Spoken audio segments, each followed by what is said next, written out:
untuk kejayaan suatu umat dan kejayaan suatu negeri. Karena di balik ukhuwah, persaudaraan yang kuat inilah yang akan mendatangkan kebaikan demi kebaikan itu.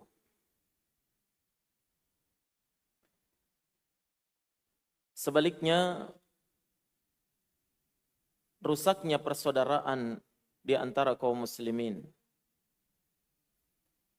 itu merupakan sumber dari sumber-sumber kehancuran bagi umat dan kehancuran sebuah negeri.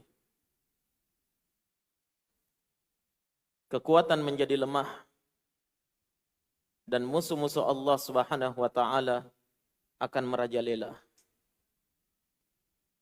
Oleh karena itu Allah Subhanahu wa taala berfirman, "La tanaza'u fatafshalu wa tadhhaba rihukum."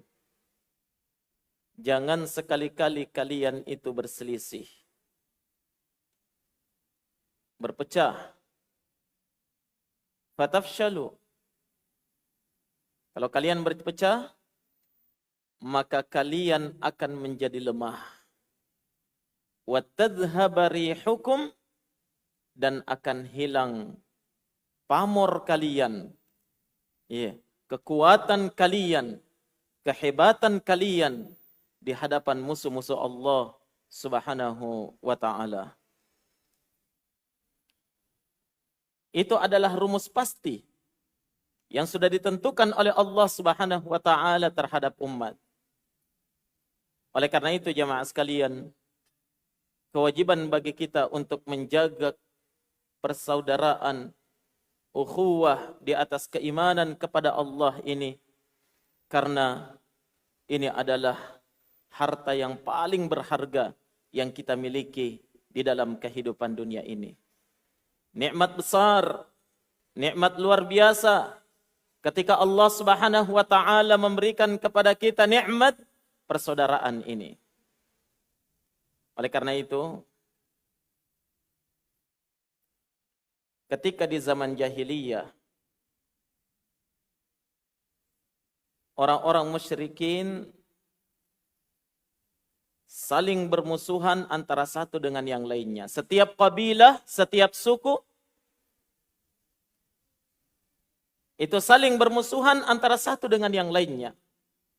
Bertahun-tahun, bahkan berpuluh-puluh tahun, mereka dipenuhi dengan dendam kesumat dari satu suku ke suku yang lainnya. Sehingga mereka menjadi lemah. Tapi ketika datangnya Islam dan Nabi sallallahu alaihi wasallam menyatukan mereka di bawah panji la ilaha illallah, di saat itulah mereka diberikan nikmat besar oleh Allah dengan kekuatan hebat dan kejayaan luar biasa yang belum pernah mereka rasakan sebelumnya. Oleh karena itu Allah Subhanahu wa taala berfirman mengingatkan nikmat ini kepada para sahabat beliau dan kepada seluruh kaum muslimin. Allah Subhanahu wa taala berfirman, "Wadhkuru ni'matallahi 'alaikum idh kuntum a'daan fa'allafa baina qulubikum fa asbahtum bi ni'matihi ikhwana." Dan ingatlah akan nikmat Allah atas kalian seluruhnya. Allah sebut nikmat, anugerah, pemberian luar biasa dari Allah atas kalian. Apa itu? Idh kuntum a'daan. Di mana dahulu kalian itu adalah orang yang saling bermusuhan, saling mencerca, saling mencela, saling memusuhi, saling memerangi, dan saling menindas antara satu dengan yang lainnya. Kalian a'da, bermusuhan dahulu. Setelah itu, fa'allafa baina qulubikum, maka Allah pun mentaklif, menyatukan, melembutkan hati-hati kalian antara satu dengan yang lain, Sehingga saling bersaudara. Kaum Aus bersaudara dengan kaum Khazraj. Orang-orang Quraisy sudah bersaudara dengan suku-suku yang lainnya yang dahulunya mereka saling bermusuhan. Fa'allafa baina qulubikum. Allah Subhanahu wa taala menyatukan hati-hati kalian. Itu adalah nikmat terbesar yang Allah Subhanahu wa taala berikan kepada kalian. Fa asbahtum bi ni'matihi ikhwana. Maka menjadilah kalian atas nikmat Allah. Karena nikmat Allah, nikmat persaudaraan, nikmat ukhuwah Islamiyah ini menjadikan kalian itu bersaudara antara satu dengan yang lainnya. Sampai-sampai Allah tetapkan dalam surah Al-Hujurat, innamal mu'minuna ikhwah fa aslihu baina akhawaykum. Sungguhnya orang-orang yang beriman itu ikhwah, bersaudara. Maka perbaikilah hubungan persaudaraan di antara kalian. Kita semuanya bersaudara, bukan bersaudara karena nasab. Karena perlu dipahami bersama bahwa persaudaraan kita itu ada dua jenis. Yang pertama, ukhuwah, persaudaraan karena nasab, karena garis keturunan. Bersaudara seibu dan seayah, atau mungkin bersaudara seayah atau bersaudara seibu. Kemudian yang kedua, itu adalah ukhuwah al-imaniyah, persaudaraan karena keimanan. Inilah persaudaraan yang paling kuat jamaah sekalian. Dan ini adalah persaudaraan yang paling indah dari seluruh persaudaraan yang pernah ada dalam kehidupan dunia ini. Bagi siapa yang menyadari akan besarnya nikmat persaudaraan ini. Nah, sampai-sampai jamaah sekalian, sebagian ulama kita menyebutkan bahwasanya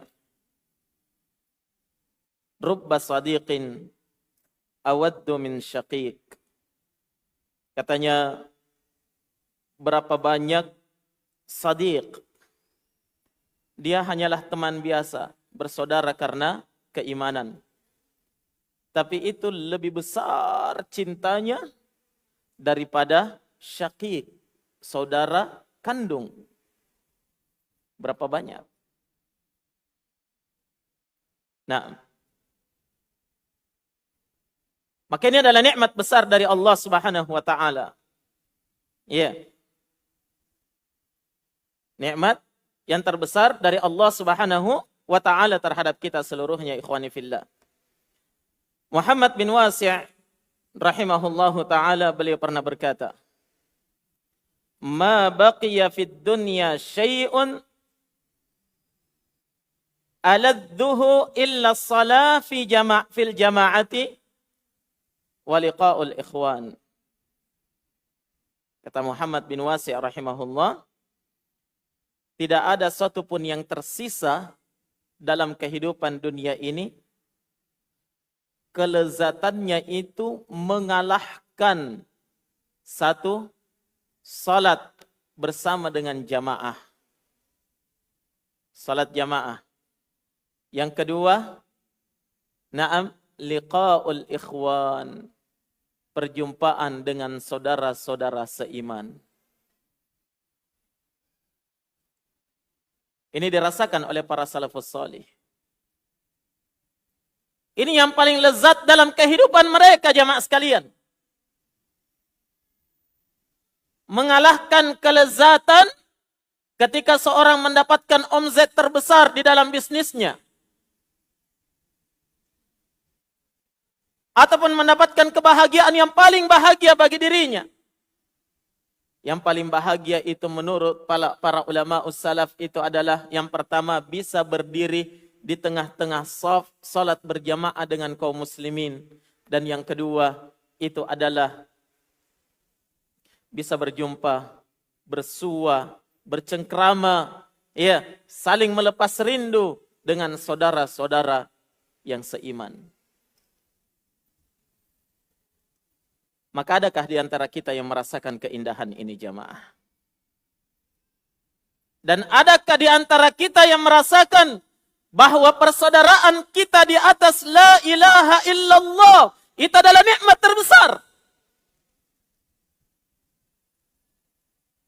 Orang-orang yang masih mendahulukan egonya di atas persaudaraan ini, masih mendahulukan kepentingan pribadinya, harta bendanya, na'am, daripada persaudaraan keimanan ini orang-orang yang belum faham betapa besar nikmat persaudaraan di atas agama.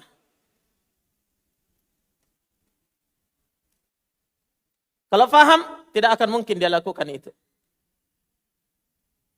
Jelas ya? Kalau dia ada nikmat, wajib untuk kita syukuri bersama. Dan siapa yang merusak nikmat ini, dia adalah orang yang kufur terhadap nikmat Allah Subhanahu wa taala.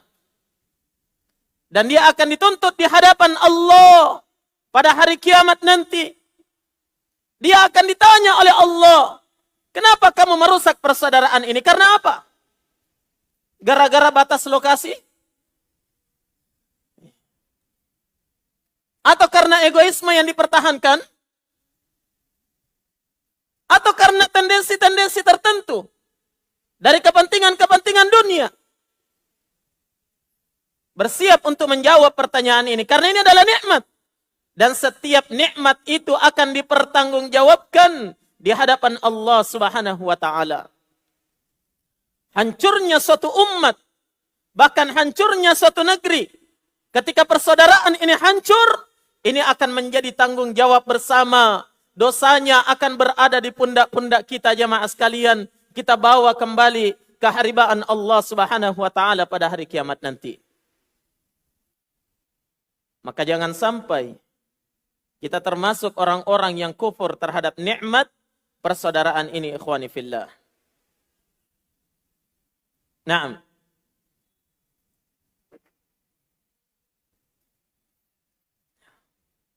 Mari kita perhatikan betapa besar nikmat persaudaraan ini. Sampai-sampai di antara nikmat yang utama yang akan dirasakan oleh para penduduk surga ketika mereka sudah berada di dalam surganya nanti, itu adalah nikmat ukhuwah. Kita semua yakin kan bahwasanya di dalam surga setiap penduduk surga pasti akan merasakan semua nikmat-nikmat dan kebaikan. Betul? Iya. Tapi banyak-banyak kita ketika bicara tentang surga yang dibayangkan makan. Nikmat minuman. Ada sungai susu, sungai madu. Yang kita bayangkan apa? Bidadari.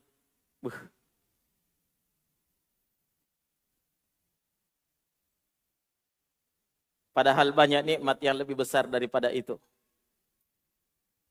Yang seseorang tidak akan merasakan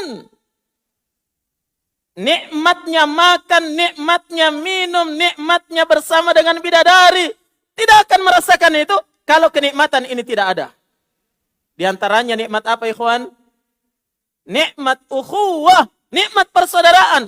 Bagaimana mau enak makannya? Kalau penduduk surga itu bertengkar, kira-kira mau apa?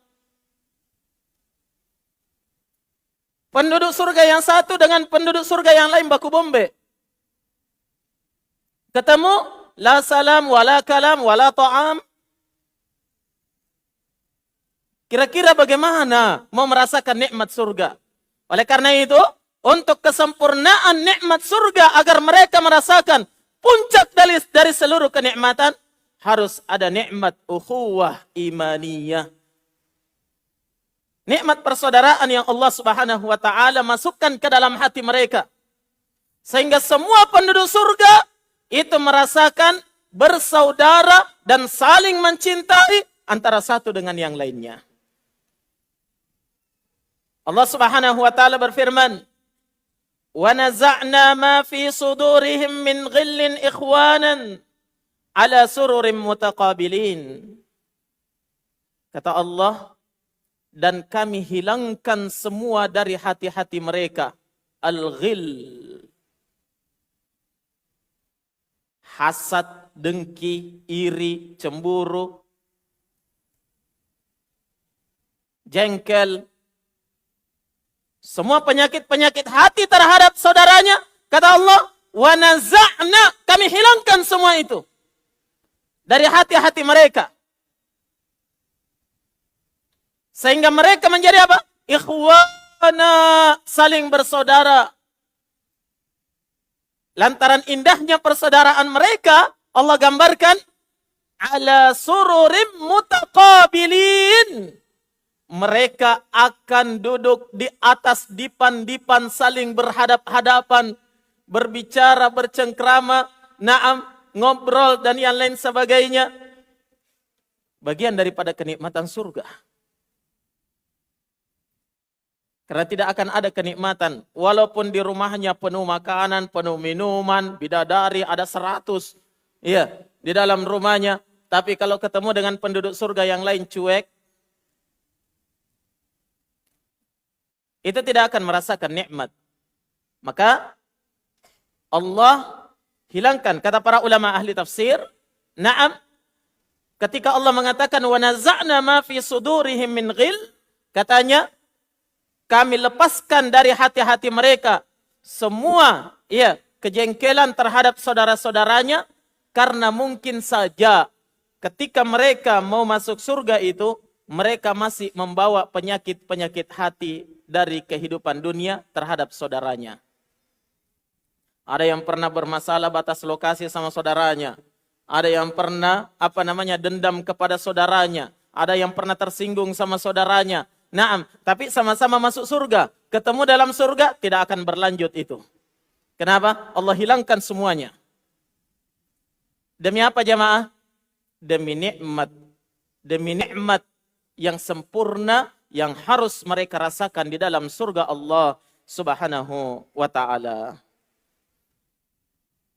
Ikhwani wa akhwati fid din, hadirin wal hadirat, rahimani wa rahimakumullah.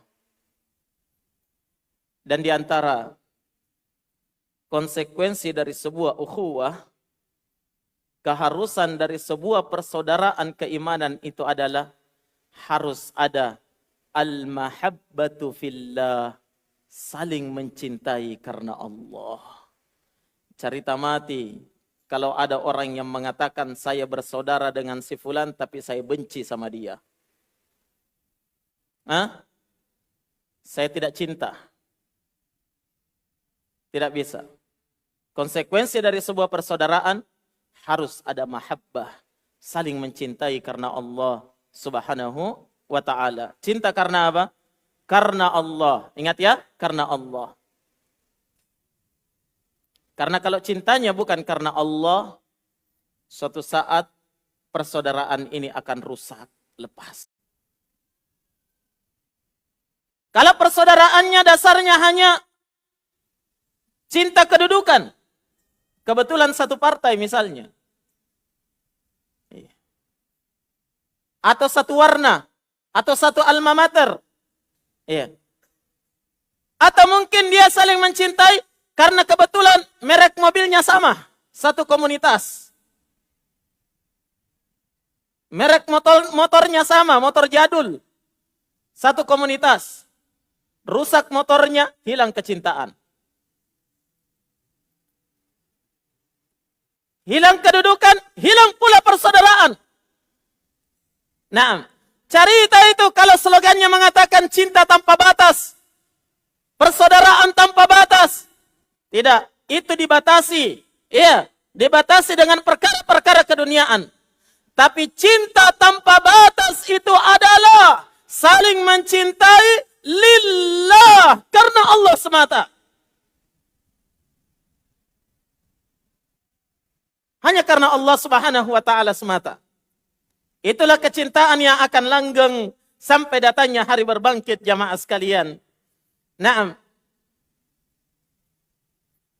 Sehingga Allah Subhanahu wa taala mempersiapkan pahala besar bagi orang-orang yang saling mencintai karena Allah Subhanahu wa taala. Dalam hadis yang masyhur, tentunya kita semuanya hafal hadisnya ya. Kata Nabi sallallahu alaihi wa ala alihi wasallam, "Sab'atun yudhilluhumullahu tahta dhillih yauma la dhilla illa dhilluh."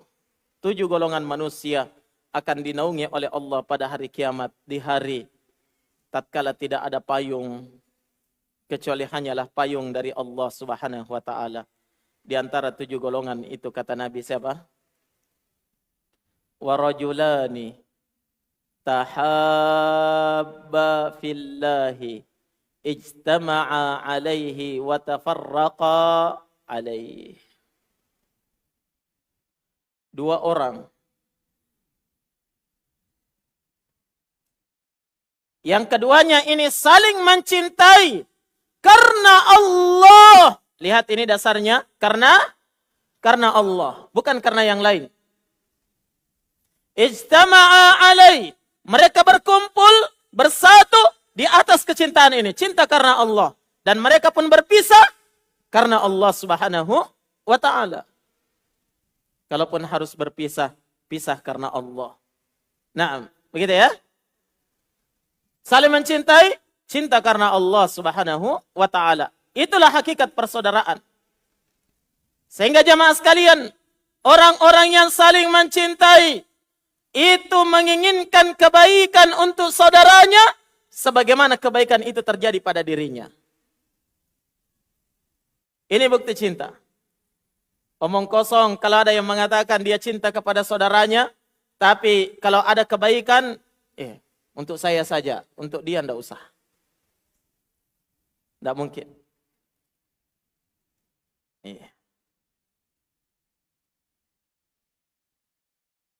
Makanya Nabi Shallallahu Alaihi Wasallam memasukkan perkara ini merupakan pokok yang paling mendasar di dalam keimanan seorang hamba. Authaqu ural iman, kata Nabi. Ikatan keimanan yang paling kuat itu adalah apa?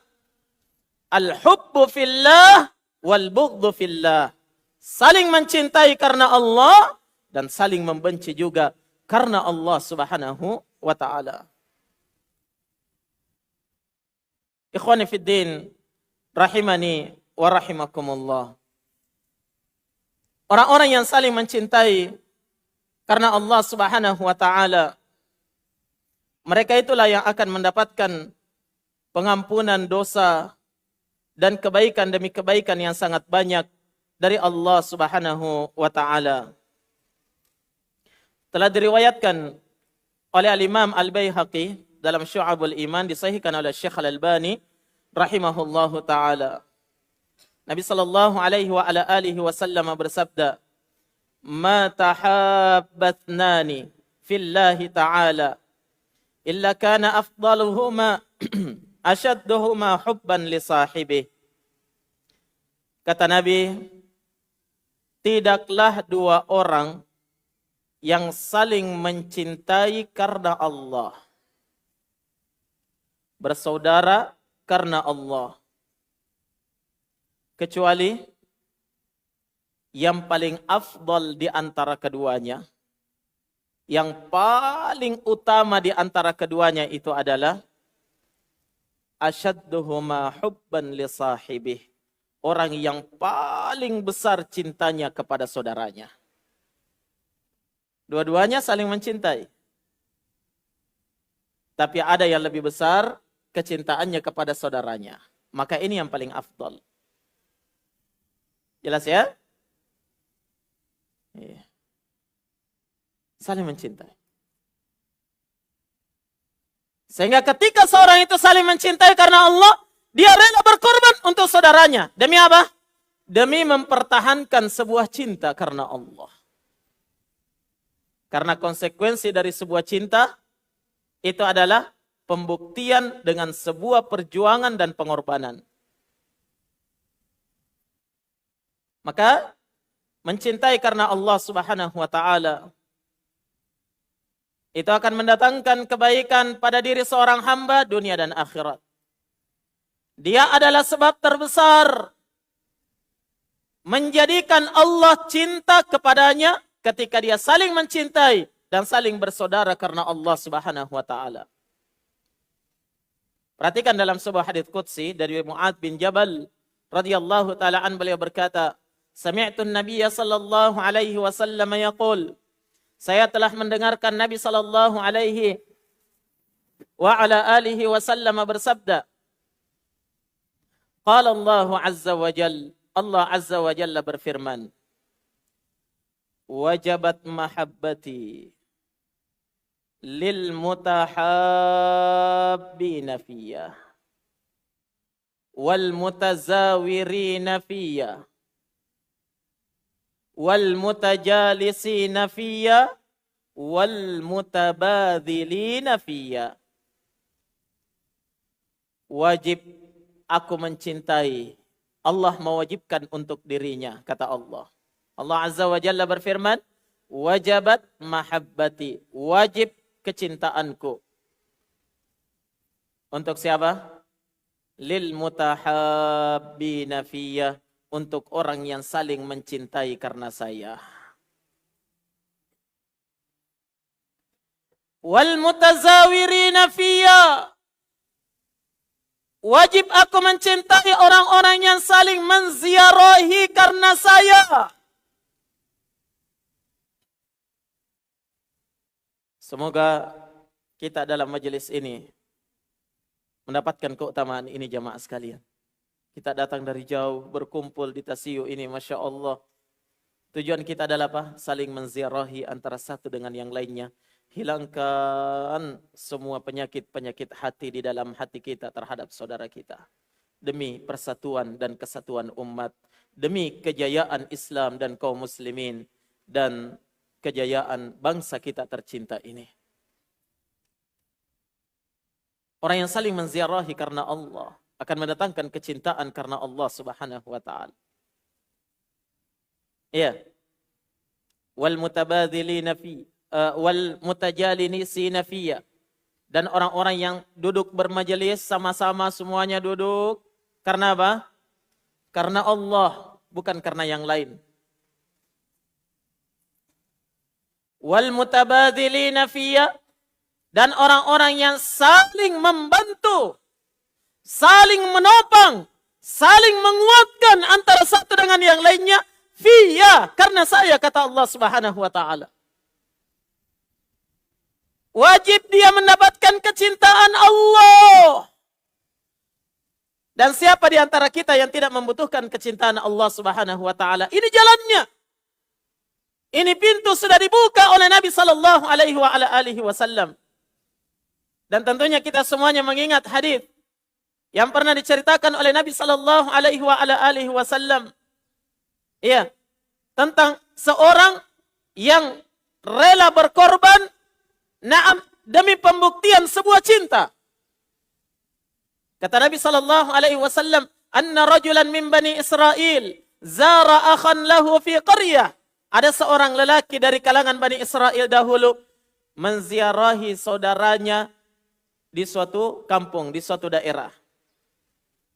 Faba'atsallahu fi madrajihi malaka. Maka Allah Subhanahu wa taala mengutus satu malaikat mencegat dia di pertengahan jalan dan bertanya kepadanya, "Aina turid?" Mau kemana kamu? Mau kemana? Dia pun menjawab, "Saya ingin menziarahi saudaraku yang berada di negeri Fulaniyah." Maka malaikat ini berkata, "Apakah kamu punya utang, punya piutang yang kamu mau tagih?" Biasanya orang ziarahi kawannya, ziarahi saudaranya, kalau mau pergi menagih utang, kan begitu ya? Hah? Insyaallah di sini tidak ada yang begitu. Ya. Kalau sudah di-chat berkali-kali tidak direspon, tidak dibayar juga, tidak ditransfer, ya, akhirnya didatangi. Ziarah karena utang. Makanya ditanya, ada piutang? Tidak ada. Ada hajatmu? Ada kebutuhan yang kamu selesaikan? Tidak ada. Kalau begitu apa yang mendasari kamu rela jalan kaki jauh-jauh, ke kampung yang jauh untuk menziarahi tanpa ada keperluan? Apa jawabannya? Illa anni uhibbuhu fillah. Tidak ada yang mendasari semua perjuanganku ini kecuali hanya karena saya mencintainya karena Allah. Maka malaikat ini berkata, absyir, bergembiralah. Fa inni rasulullahi ilaik. Saya adalah utusan Allah kepadamu untuk menyampaikan satu berita gembira. Apa itu jamaah sekalian? Kata malaikat ini, annallaha qad ahabbaka kama ahbabtah. Sungguh Allah subhanahu wa ta'ala telah mencintai kamu sebagaimana engkau mencintai saudaramu itu. Allahu Akbar. Cinta karena Allah, bersaudara karena Allah, ini tidak bisa kita remehkan begitu saja. Nikmat terbesar. Oleh karena itu para salafus salih, mereka benar-benar menjaga persaudaraan ini. Ya, nikmat yang luar biasa ini.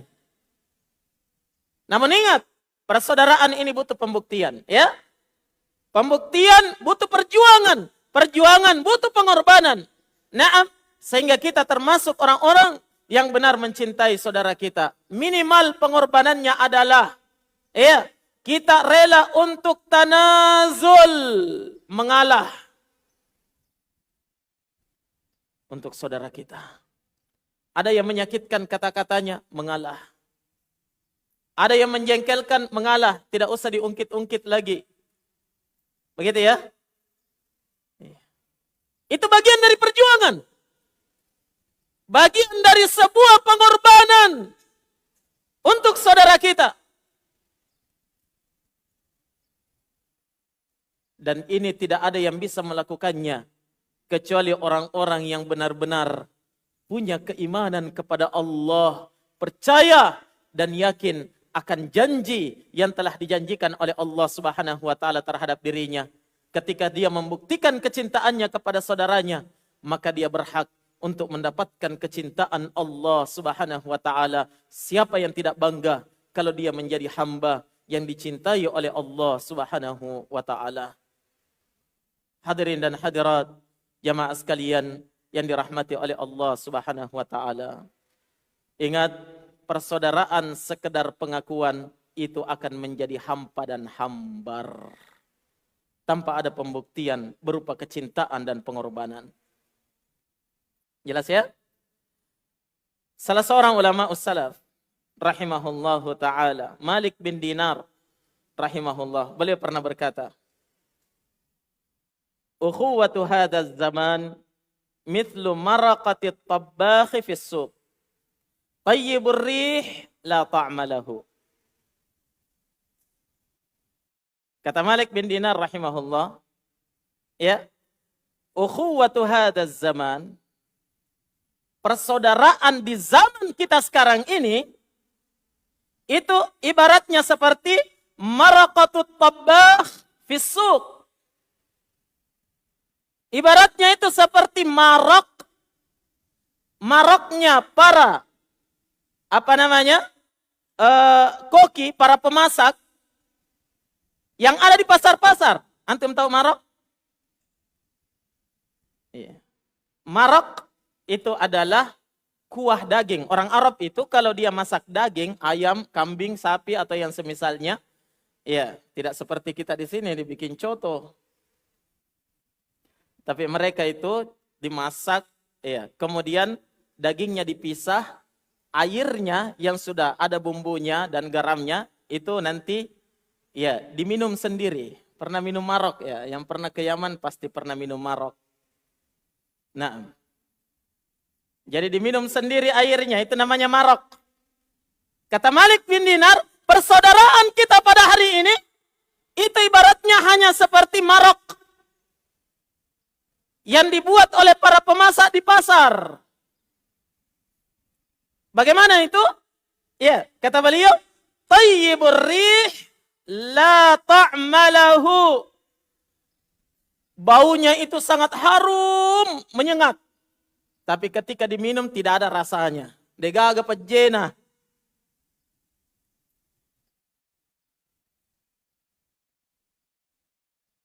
Tidak ada rasanya. Nah, coba bayangkan jemaah sekalian, kalau antum makan coto tidak ada garamnya. Suka atau tidak? Oh gampang Ustaz, kita kasih garam saja. Ini permisalan ya, dari Malik bin Dinar ya. Artinya apa? Persaudaraan di zaman kita sekarang ini di zamannya Malik bin Dinar. Naam, itu sudah mulai hambar. Kenapa hambar? Sudah kurang pembuktiannya, kurang kecintaannya, kurang pengorbanannya. Naam, sudah kurang lagi ijtima perkumpulannya untuk menyambung ukhuwah dan persaudaraan itu. Ya. Ketika bertemu antara satu dengan yang lainnya, ketika ditanya siapa dia? Oh, saudara seiman. Ya. Mana buktinya saudara? Tidak disalami. Tidak dibicarai, cuek. Nah, terutama ketika ada orang awam, tidak disalami, tidak dibicarai, kenapa? Bukan ikhwah. Kalau bukan ikhwah berarti akhwat ya.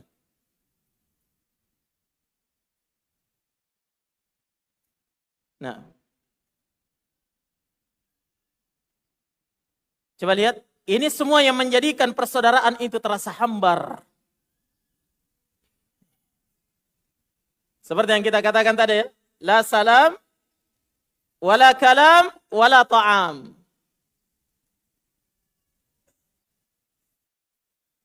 Padahal Nabi SAW, iya, beliau menyebutkan, awala adullukum ala syai'in, idza fa'altumuhu tahabattum. Maukah kalian saya tunjukkan pada sesuatu? Kapan kalian lakukan itu? Maka kalian pasti saling mencintai. Tidak akan hambar persaudaraan itu. Apa itu? Ufshus salama bainakum. Tebarkan salam di antara kalian. Tebarkan salam di antara kalian. Saling mendoakan antara satu dengan yang lain. Ini adalah konsekuensi dari sebuah persaudaraan jamaah sekalian. Tapi ketika ini sudah mulai kurang, maka persaudaraan itu menjadi hambar. Seperti apa? Seperti marok air daging yang tidak ada garamnya. Harum baunya. Ya? Harum baunya. Semerbak. Tapi tidak ada rasanya ketika diminum. Jangan sampai persaudaraan kita di hari ini seperti itu jamaah sekalian. Nah. Ikhwani fiddin. Rahimani wa rahimakumullah.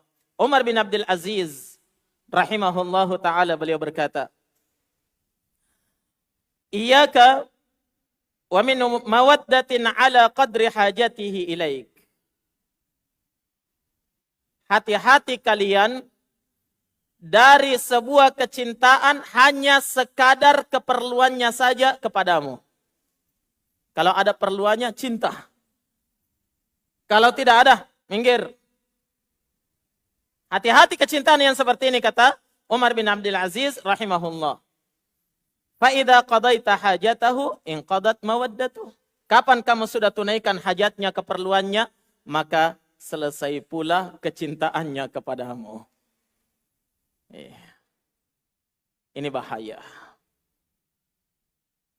Hendaknya jamaah sekalian kita pelihara kecintaan, persaudaraan ini dalam keadaan senang maupun dalam keadaan sulit. Orang Arab berkata, mawaddatus sadiqi tazharu waqtad dhiq. Kecintaan kepada teman, kepada kawan, kepada saudara itu benar-benar nampak ketika apa? Kita berada di waktu-waktu sulit. Kalau kita dalam kesulitan, ada orang yang mengakui kita sebagai saudara, itu kecintaan yang hebat. Karena rata-rata orang datang menjadi saudara kapan? Kalau kita punya jabatan. Wah, saudaraku itu. Kalau punya banyak harta. Wah, anggota itu. Kalau musim durian. Banyak keluarga. Habis durian, hilang semuanya. Lenyap mana nih?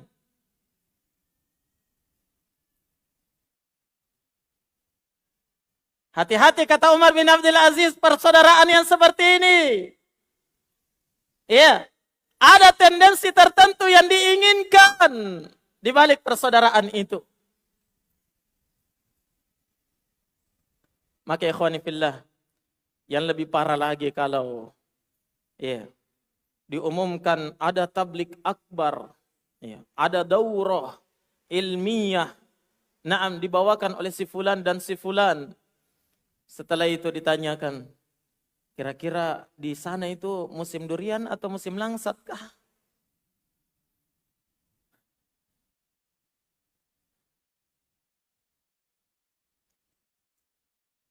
Persaudaraan ini wajib untuk kita jaga bersama. Wajib untuk kita jaga bersama.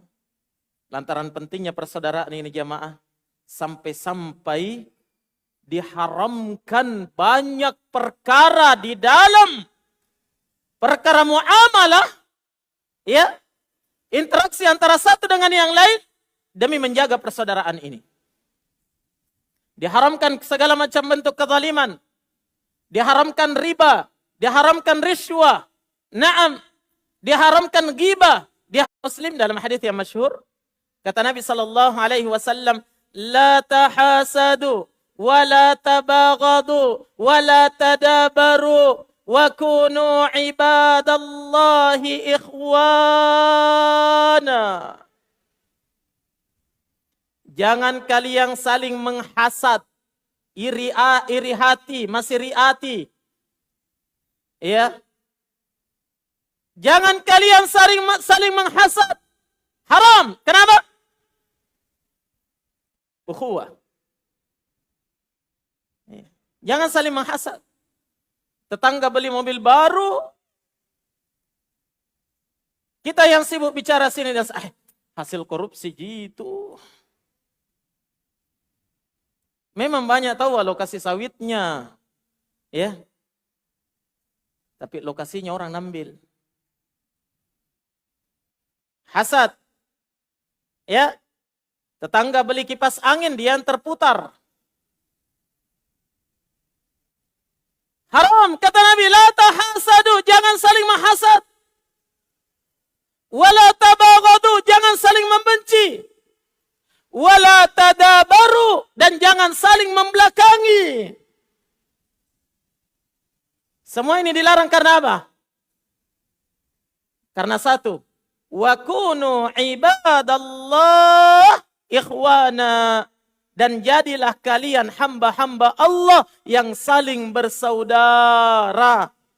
Karena kalau ini semuanya ada, kalian tidak bisa bersaudara dengan baik. Hambar. Kemudian kata Nabi, al-muslimu akhul muslim. Seorang muslim itu bersaudara dengan muslim yang lainnya.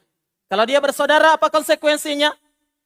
La yadlimuhu. Jangan sampai dia menzaliminya. Semua jenis kezaliman, dengan ucapan atau perbuatan. Wala yakhdhuluhu, wala yahkiruhu, wala yakhdhuluh.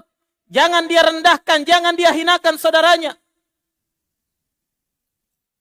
Semuanya ini larangan. Gara-gara apa? Satu saja yang mau dipertahankan. Ukhuwah imaniyah. Persaudaraan keimanan. Tapi sayang, seribu sayang jamaah. Terkadang kita mencampakkan semua itu. Demi apa? Demi kepentingan pribadi, kepentingan keluarga, kepentingan kelompok, kepentingan harta, kepentingan anak-anak, kepentingan ini dan itu. Berapa banyak orang yang bertengkar dengan tetangganya gara-gara anaknya yang bertengkar.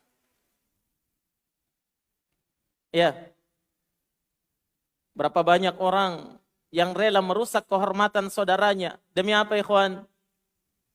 Demi kesenangan pribadinya. La haula wa la quwata illa billah.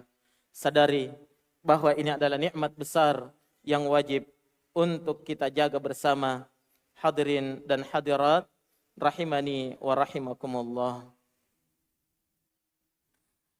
Dan puncak dari sebuah pembuktian persaudaraan dan kecintaan karena Allah itu adalah ketika seorang muslim sudah berani melakukan al-ithar kepada saudaranya yang lain.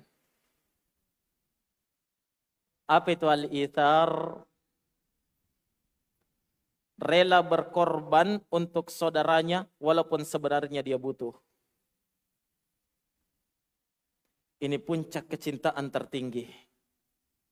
Ya. Rela dia korbankan segala-galanya untuk saudaranya walaupun dia sebenarnya membutuhkan dan menginginkannya. Disinilah jamaah sekalian rahasia yang sangat mendalam yang dimiliki oleh para sahabat Nabi sehingga mereka mendapatkan kejayaan dunia, alam barzakh dan di akhirat. Persaudaraan yang seperti ini sudah semakin terkikis dan semakin sulit, semakin mahal harganya di akhir zaman ini.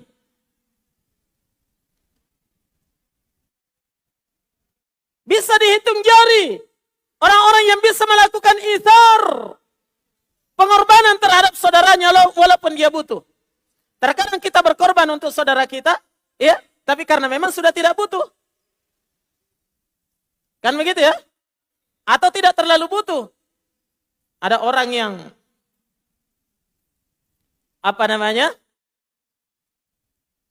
tiba-tiba memberikan kepada kita, Masya Allah, pakaian, banyak pakaiannya.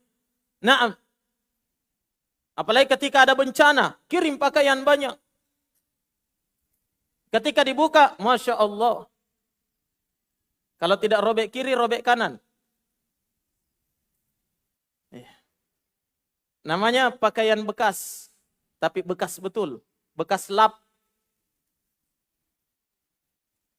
Ini kayak namanya ithar. Dia berkorban untuk saudaranya karena memang sudah tidak butuh. Tapi ithar itu adalah rela berkorban untuk saudaranya demi apa? Walaupun harus mengorbankan dirinya karena Allah. Ini sifat orang-orang Ansar. Sehingga matan orang Ansar jamaah sekalian. Sampai-sampai Allah mengabadikan di dalam Al-Quran. Lihat, kata Allah subhanahu wa ta'ala. وَالَّذِينَ تَبَوَّأُوا الدَّارَ وَالْإِيمَانَ مِنْ قَبْلِهِمْ يُحِبُّونَ مَنْ هَاجَرَ إِلَيْهِمْ وَلَا يَجِدُونَ فِي صُدُورِهِمْ حَاجَةً مِمَّا أُوتُوا وَيُؤْثِرُونَ عَلَى أَنفُسِهِمْ وَلَوْ كَانَ بِهِمْ خَصَاصَةٌ. Dan orang-orang yang telah mempersiapkan ad-dar, negeri hijrah itu. Siapa yang mempersiapkan? Kaum Ansar di Madinah. Nah, ketika itu namanya masih Yathrib. Mereka mempersiapkan negeri hijrah, Nabi dan para sahabatnya.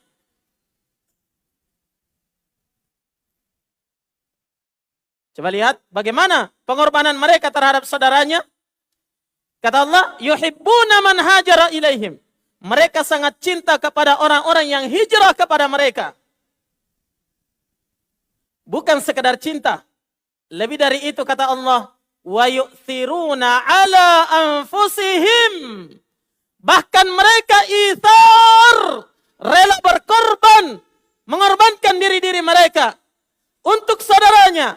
Walau kana bihim khasasah, walaupun mereka juga sangat butuh terhadap perkara itu. Sehingga Nabi sallallahu alaihi wasallam demi keutuhan kaum muslimin dan kekokohan negeri hijrah Madinah ketika itu, yang pertama kali Nabi lakukan ketika beliau hijrah ke Madinah adalah akha bainal ansar wal muhajirin. Beliau langsung mempersaudarakan antara orang Ansar dan orang Muhajirin. Bukan sekedar dikatakan orang Muhajirin bersaudara dengan orang Ansar. Tidak sekedar seperti itu. Tapi lebih dalam dari itu, Nabi SAW langsung tunjuk satu persatu. Si fulan bersaudara dengan si fulan. Si fulan dengan si fulan. Si fulan dengan si fulan. Hidup dan mati bersama. Senang dan susah bersama. Sehingga Salman Al-Farisi radhiyallahu taala dipersaudarakan dengan siapa? Dipersaudarakan dengan Abu Darda radhiyallahu taala an. Ya. Coba lihat jamaah sekalian, ya, kisah apa yang telah dilakukan oleh para sahabat Nabi sallallahu alaihi wasallam, maka kita dapatkan mereka adalah orang-orang yang luar biasa. Ya. Kita patut untuk hormat. Kita patut untuk mengacungi jempol. Apa yang telah dilakukan oleh para sahabat Nabi tidak mampu kita lakukan pada hari ini. Ikhwani fiddin, rahimani wa rahimakumullah. Betapa pengorbanan mereka terhadap saudaranya itu adalah pengorbanan yang luar biasa, ikhwani fillah. Ya.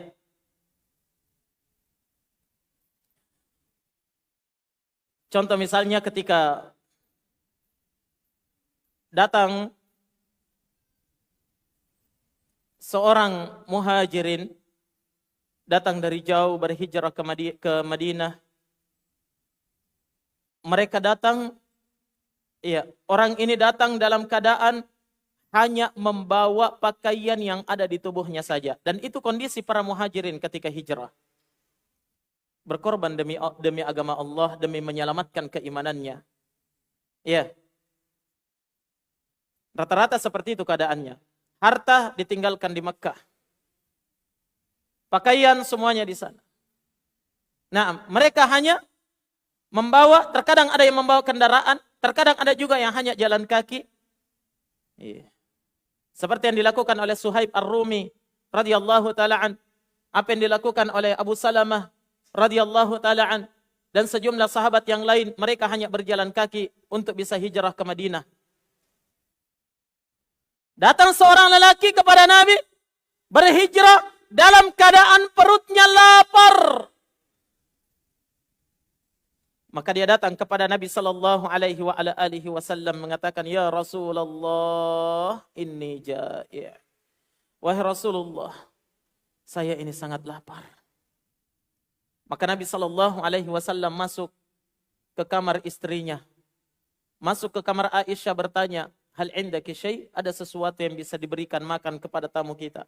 Katanya, "La ya Rasulullah, illa al-ma'." Tidak ada yang kita miliki, wahai Rasulullah. Yang ada hanya air. Pindah ke istri yang kedua, hanya ada air. Yang ketiga, hanya ada air. Semua istrinya menjawab sama. Kita tidak punya apa-apa di malam ini kecuali hanya air. Iya. Maka Nabi sallallahu alaihi wasallam keluar, tawarkan kepada para sahabat, "Man yudayyifu ala hadha?" Siapa yang ingin menjamu saudara kita ini sebagai tamu di malam ini? Seorang sahabat langsung angkat tangan, "Ana ya Rasulullah." Saya, wahai Rasul. Langsung sanggup. Padahal, ya, ketika orang menoleh, siapa dia? Bukan orang kaya, ya, bahkan orang miskin di Madinah. Tapi langsung, "Saya, wahai Rasul." Padahal tidak sempat kontak-kontak istrinya dulu. Ada makanan atau tidak ada. Pokoknya saya, mari wahai Nabi. Maka ketika dibawa ke rumahnya, bertanya kepada istrinya, "Ada sesuatu yang bisa kita hidangkan untuk tamu kita?" Kata istrinya, "Tidak ada. Kecuali hidangan makan malam hanya untuk anak kita saja. Untuk kita berdua juga tidak ada." Apa kata sang suami? "Masak makanan itu, ya, buat menjadi roti, saya yang akan membuat minyak samin sebagai lauknya, tidurkan anak-anak kita. Kalau mereka sudah tidur, redupkan lampu, supaya tidak terlalu kentara bahwa kita tidak makan." Setelah itu diberi makan kepada saudaranya. Sang tamu makan dengan kenyang, dengan lahap. Prasangkanya saudaranya ini juga ikut makan, padahal tidak. Iya, beliau tidur dalam keadaan lapar. Istri dan anak-anaknya tidur dalam keadaan lapar. Demi siapa? Demi tamunya, jamaah sekalian. Sampai tatkala subuh tiba, beliau bertemu dengan Nabi sallallahu alaihi wasallam. Nabi pun bersabda, "Yadhakullah ala sani'ikumul barihah." Allah Subhanahu wa taala tertawa melihat apa yang telah kalian lakukan, kamu berdua lakukan tadi malam. Apa yang kamu lakukan dan istrimu tadi malam, Allah tertawa melihatnya. Pengorbanan yang luar biasa yang dilakukan oleh seorang sahabat Nabi untuk saudaranya, walau kana bihim khasasah, walaupun mereka juga sangat butuh dengan makanan itu. Sanggup jamaah sekalian? Iya. Ini pembuktian dari sebuah keimanan dan kecintaan karena Allah Subhanahu wa taala. Naam.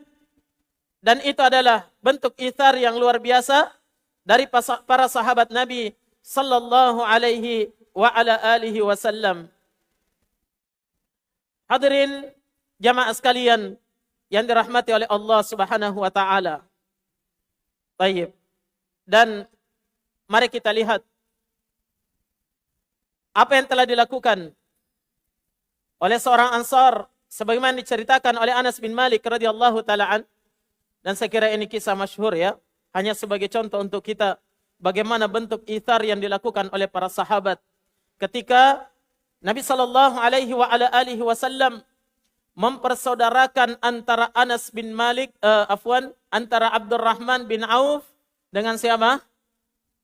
Sa'ad ibn Rabi' radhiyallahu taala an. Sa'ad bin Rabi' sebagai seorang Ansar. Benar-benar persaudaraan luar biasa ya. Ketika keduanya mulai dipersaudarakan, maka Sa'ad ibn Rabi' berkata kepada saudaranya Abdurrahman bin Auf, "Wahai saudaraku, saya punya beberapa kebun kurma. Silahkan pilih, ya, berapa hektar kamu mau, ambil untuk kehidupanmu, silahkan dikerja." Ini ambil, bukan dikerja saja, ambil. Gimana kira-kira jamaah sekalian?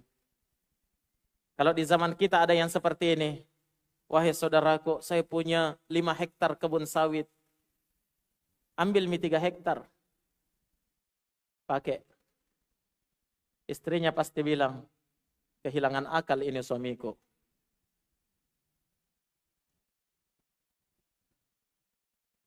Tapi Sa'ad bin Rabi' radhiyallahu taala an ditempa dengan tempaan keimanan dari Nabi sallallahu alaihi wasallam. Ambil sebahagian lokasiku, pilih yang kamu mau.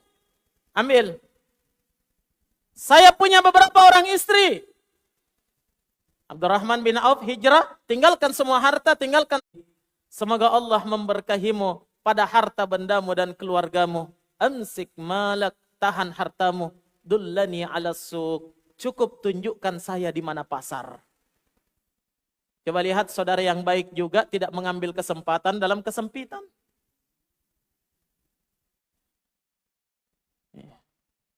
Kalau ditawarkan, silahkan pilih, ambil. Oh iya, terima kasih banyak. Besok kita ke kelurahan ya, urus akta hibah. Tapi Abdurrahman bin Auf punya wara' di dalam dirinya. Iya. Tahan hartamu. Cukup tunjukkan saya di mana pasar. Maka beliau pun mulai bekerja di pasar. Karena memang beliau punya Jadi, di masa Rasul sallallahu alaihi wasallam, harga dari sebuah persaudaraan yang harus dijaga. Sehingga harus mengorbankan apapun untuk saudara, walaupun kita sangat butuh dengannya jamaah sekalian. Ya. Dan perhatikan ketika terjadi perang Yarmuk. Ini luar biasa betul. Pada peristiwa perang Yarmuk, ini sepeninggal Nabi sallallahu alaihi wasallam ya. Di situ ada Ikrimah bin Abi Jahal radhiyallahu taala an, putra Abu Jahal, namun beliau masuk Islam ketika peristiwa Fathu Makkah. ketika pasukan kaum muslimin yang tidak sebanding jumlahnya dengan pasukan orang-orang kufar ketika itu, kaum muslimin mulai terdesak. Maka ketika itu Ikrimah bin Abi Jahal berkata, Wallah, dahulu saya telah memerangi Rasulullah dalam beberapa kancah peperangan. Maka demi Allah, pada hari ini saya tidak akan membiarkan kalian menguasai kaum muslimin. Maka beliau, Ikrimah bin Abi Jahal, mulai berkata kepada pasukannya, Naam, man minkum yubayi'uni 'alal maut. Siapa di antara kalian yang siap untuk berbaiat janji setia bersamaku untuk mati? Janji setia untuk sama-sama mati. Bukan iya tuo iko mate.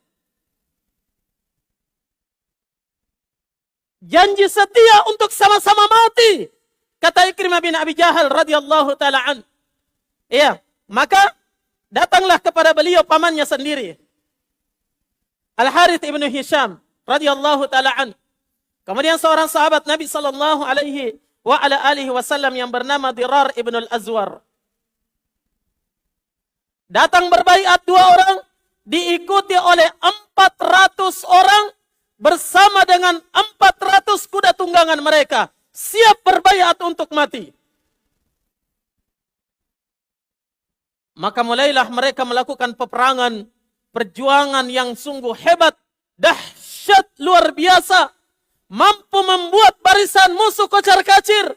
Namun sayang, 1000 sayang, banyak di antara pasukan yang 400 orang ini meninggal di jalan Allah Subhanahu wa taala. Naam, termasuk beliau adalah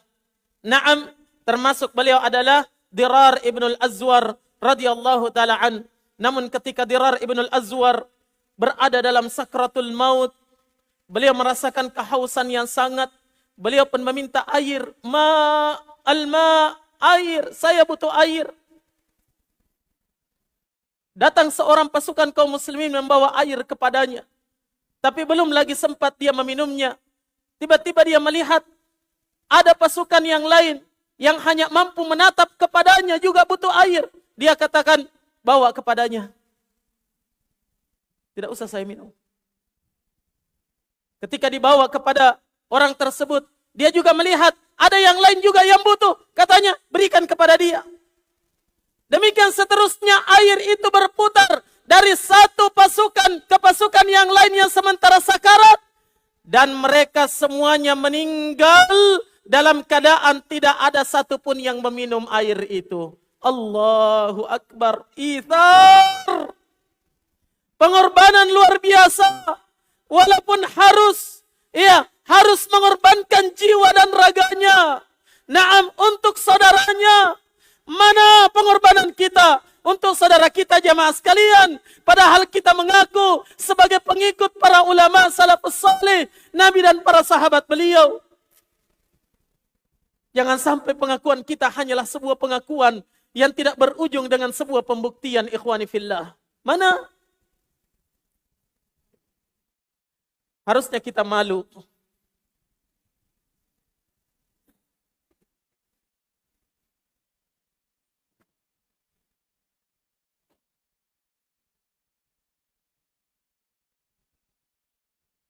Ketika kita melihat betapa para sahabat Nabi sallallahu alaihi wa ala alihi wasallam benar-benar membuktikan kecintaan mereka dan persaudaraan mereka yang sungguh luar biasa itu. Mari kita introspeksi diri kita jamaah, sampai di mana kecintaan kita kepada saudara kita? Kebaikan apa yang sudah kita lakukan kepada mereka? Nah, kebaikan apa? Pengorbanan apa yang sudah kita lakukan antara satu dengan yang lain? Sementara engkau mengaku sebagai pengikut Muhammad, tapi rela untuk mengorbankan saudara demi kepentingan pribadi. La haula wala quwata illa billah. Umar bin Al-Khattab radhiyallahu taala an, ketika beliau mendapatkan tikaman oleh Abu Lu'lu'ah al-Yahudi la'natullahi alaih, menjadikan penyakit beliau semakin hebat dan tubuh beliau semakin lemah sampai tatkala beliau sudah merasa bahwa benar-benar dia berada di atas sakratul maut.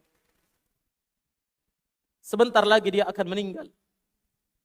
Maka Umar bin Al-Khattab radhiyallahu taala an berkata kepada putranya Abdullah bin Umar bin Al-Khattab radhiyallahu taala anhuma, "Idhhab ya Abdullah ila ummil mu'minin Aisyah radhiyallahu taala anha wa qul laha anna Umar bin Al-Khattab wa la taqulu amirul mu'minin fa inni lastu amiran lil mu'minin ba'da al-yawm wa qul laha anna Umar bin Al-Khattab ista'dzana ayyukbar ma'a sahibai."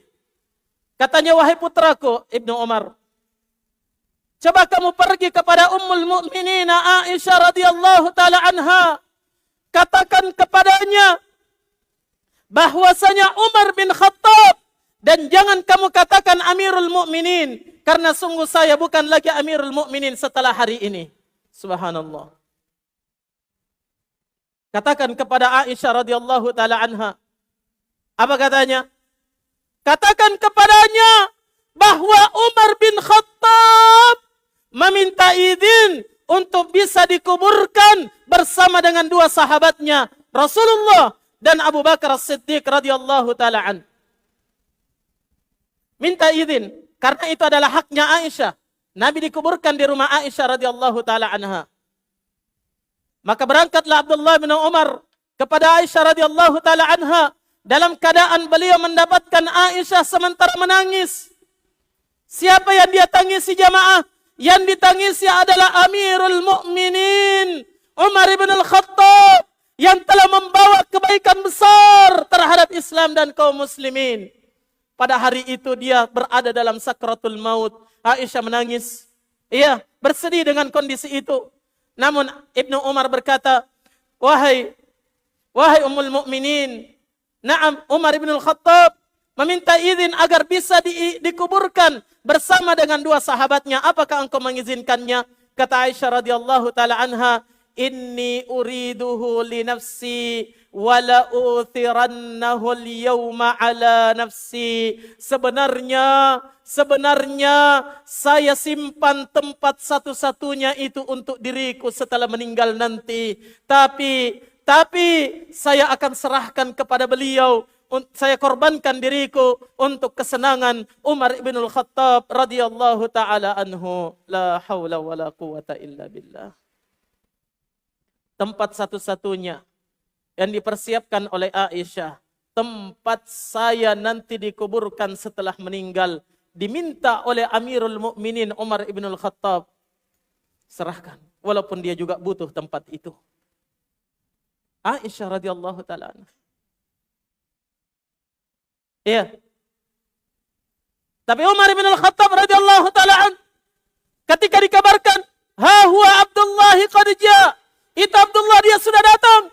Maka beliau pun bertanya kepada putranya, apa yang kamu dapatkan? Berita apa yang kamu dapatkan dari Aisyah? Kata Umar bin Al-Khattab radhiyallahu taala an, kata Ibnu Umar radhiyallahu taala an, adinat, dia telah mengizinkan wahai ayahku. Maka kata Umar bin Al-Khattab radhiyallahu taala an, demi Allah, itu adalah berita yang paling membahagiakan saya di saat ini. Itu adalah berita yang paling membahagiakan untuk saya di saat ini, dan itu adalah tempat yang paling aku rindukan di dalam kehidupanku setelah meninggal nanti. Tapi kata Umar bin Al-Khattab radhiyallahu taala an, fa idza ana mittu, kapan saya sudah meninggal nanti, fahmiluni 'alal jinazah, angkat mayatku di atas keranda. Wahmiluni ila baiti ummil mu'minin Aisyah radhiyallahu taala anha. Bawa saya ke rumah Aisyah radhiyallahu taala anha. Naam, wasta'dzin laha, minta izin kepadanya untuk yang kedua kali. Fa in adzinat, kalau dia izinkan, kuburkan saya bersama dengan Rasulullah. Wa illa, kalau beliau tidak mengizinkan, fahmiluni ila maqbaratil muslimin, bawa saya ke pekuburan umum kaum muslimin radhiyallahu taala anhu. Lihat jamaah sekalian, ya, beliau sekali lagi tetap minta izin.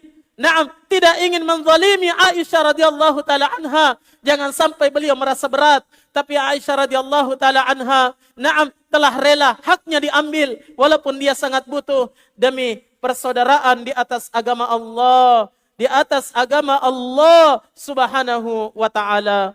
Maka ikhwani fillah, apa yang telah kita korbankan untuk Islam dan kaum muslimin? Kita khawatir ketika kita kembali kepada Allah Subhanahu wa taala, hisab kita akan menjadi berat dan sulit. Disebabkan karena kita telah mencampakkan sebuah nikmat yang sangat besar.